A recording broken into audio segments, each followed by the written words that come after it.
Hello and welcome to the newsroom. I am Jerusha Amarigbo. Scores of fiscally challenged persons from the Niger Delta region are on rampage at the National Assembly. They were said to have besieged the National Assembly complex in Abuja this morning despite resistance by security operatives at the NAS gate to protest against what they termed neglect by the representatives in the National Assembly. Spokesperson for the fiscally challenged persons, Amos Etim, told reporters that they arrived at the National Assembly from various states of Niger Delta to demand their rights from their representatives, with claims that they were being sidelined. The federal government has licensed 173 centers and 30 state government institutes to conduct the enrollment of the National Identity Numbers (NIN) across Nigeria. Now, this is coming after the government issued a 2-week ultimatum to telecom service providers to block phone numbers without NIN. The National Identity Management Commission disclosed this via their website, adding that citizens find a list of all successful firms who satisfied all the evaluation criteria as stated by the advert for the expression of interest (EOI) of each of the respective categories in full. Meanwhile, all registered persons can now retrieve their NIN by dialing *346# on their registered phone numbers for all the major next week.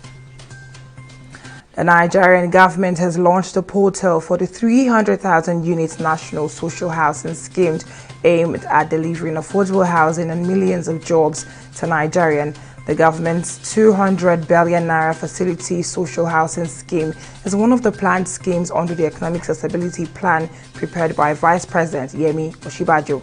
The federal government agency designated the Family Homes Fund to implement the scheme during the portal inauguration in Abuja, which they said will enable housing allocations to operate openly and transparently.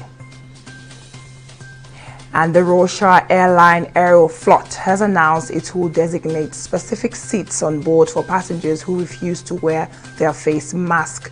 Following this announcement, Yulia Spivakova, spokeswoman for the airline, in a statement says safety of its passengers is of crucial importance. Aeroflot, which is Russia's largest airline and national flag carrier, has not announced whether it will implement long-term bans or other punishment for passengers who refuse to keep their mask on throughout the flight, but isolating them to a specific section of the plane may somewhat reduce the likelihood that an unmasked traveler would pass the coronavirus onto one of his seatmates.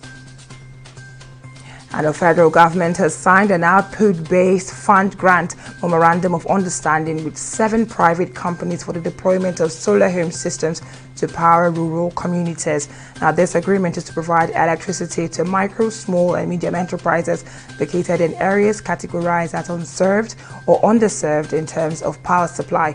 Managing Director, Rural Electrification Agency, Ahmad Salihijo, speaking to journalists on the sidelines of the MOU signing ceremony in Abuja, stated that this deployment will further increase the number of citizens being supplied with electricity through solar systems. He noted that the costs were more lower than what was being spent through other private markets.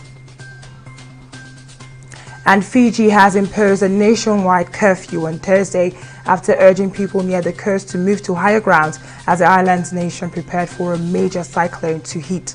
Cyclone Yasa was expected to hit the 2 main islands of Piti Levu and Vanua Levu on Thursday or early Friday. The nation's disaster office imposed an overnight curfew and declared a state of natural disaster, alongside warning that the cyclone could bring waves of high as 52 feet in some places and sustained winds of up to 250 kilometers per height, with gusts hitting 350 kilometers per height. Fiji, located about 1/3 of the way between New Zealand and Hawaii, is of a population of 930,000. And in the world of sports, Manchester United has said it aims to complete its low-drawn squad overhaul across the next 2 transfer windows by having 2 quality players available for each position at the start of next season.